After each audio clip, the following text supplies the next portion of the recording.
the slow step of the reaction, we can write what's called the rate law, which is what's here in blue. The rate law tells us what the rate depends upon.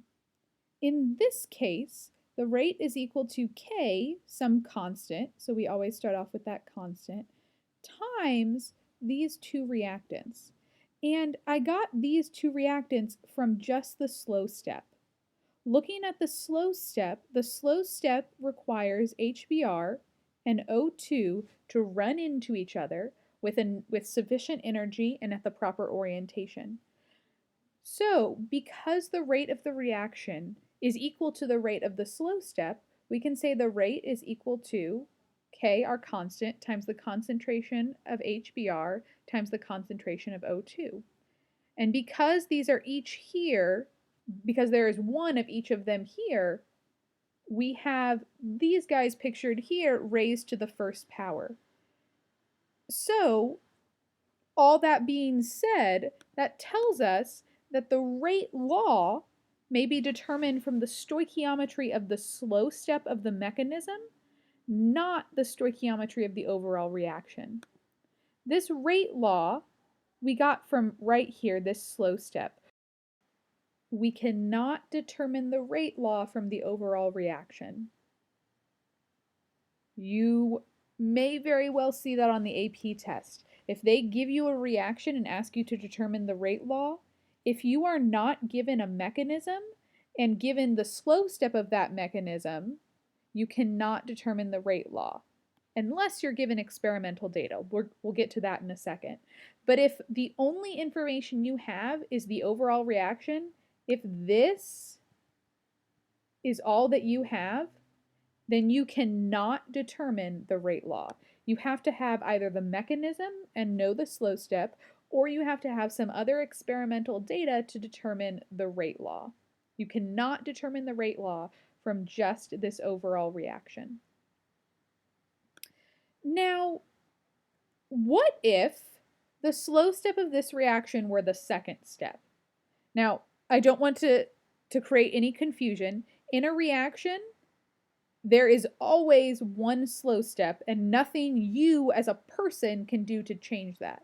But just as an example, let's say this reaction, instead of the first step being slow, let's say for this reaction, the second step were always slow. What would the rate law be then? Take a sec and try to write down what you think the rate law would be if the second step were the slow step.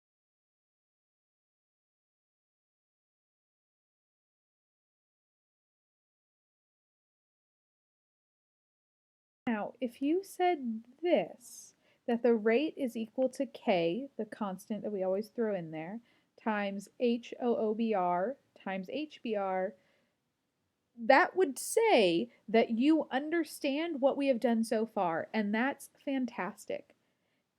If you did not say that, then probably rewind a little bit and rewatch how I deduced the rate law from step 1. But if this is what you got, then you've understood what we've discussed so far, and that's great. But it is actually the incorrect answer because of the third kinetics truth, that an intermediate is created and consumed during the reaction, and it must not be included in the rate law. So let's explain what I mean by the word intermediate. An intermediate is something that is not in the overall reaction. It's not in the overall reaction. It's something that is first created and then consumed in the process, in the middle of the reactants and the products. So in this case, this HOOBR is an intermediate because it is created and then consumed. It appears first as a product, then as a reactant. And intermediates are not allowed to appear in the rate law. The rate law has to be given in terms of the reactants of the overall reaction. So even though this is sort of-ish a correct representation of the slow step, The rate law always needs to be given in terms of the reactants of the overall reaction. So what we would do is backtrack. Now this HBr, this can be there because that is actually a real reactant. So we're good there, but we need to replace HOOBr. To replace it, we look back and see how it was created. HOOBr was produced when one HBr molecule and one O2 molecule smashed together. So HOOBr is the direct result of HBr and O2. So all we need to do now is replace the intermediate with the two original reactants that formed it, giving us this, that the rate law is equal to our constant times HBr times HBr times O2. So this is correct, but we want to simplify it. HBr times HBr is HBr squared.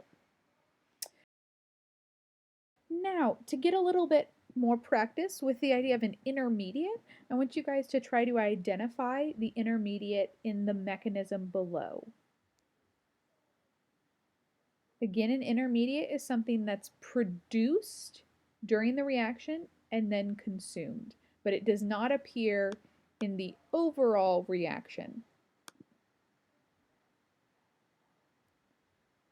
So in this case, the intermediate would be ClO, because ClO is produced first, then eaten up, and it does not appear in the overall reaction.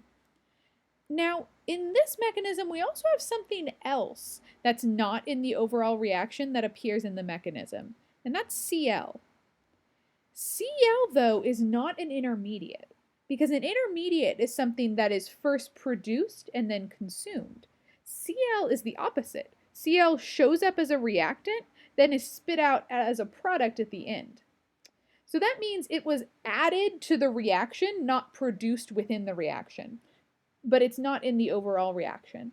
We call that thing a catalyst, something that is added in, but then reproduced in the same form. A catalyst, as I believe you guys are familiar, lowers the activation energy, making the reaction happen faster.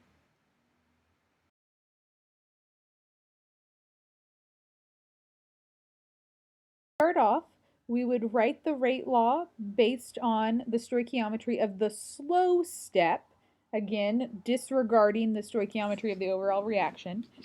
Using the stoichiometry of the slow step, we would write this rate law, but this cannot be our final rate law because we have an intermediate. Pay careful attention to the fact that Br2 is one of our reactants. Br is simply an intermediate. It's something that's produced in the reaction and then consumed before the process concludes. So we need to replace Br. So looking back, two Brs were formed from one Br2. But we only want one Br here. So if we only want one Br, how many Br2s would we need? Well, 1/2. So we would replace the 1 Br with Br2 raised to the 1/2 power. So the order of a reactant and the overall order of a reaction can be non-whole numbers. This doesn't happen terribly often, but I wanted to do one example where we had a non-whole number order of a reaction. So we would say the order of Br2 is 1/2, H2 is 1, and so the overall order of the whole reaction is 1 1/2.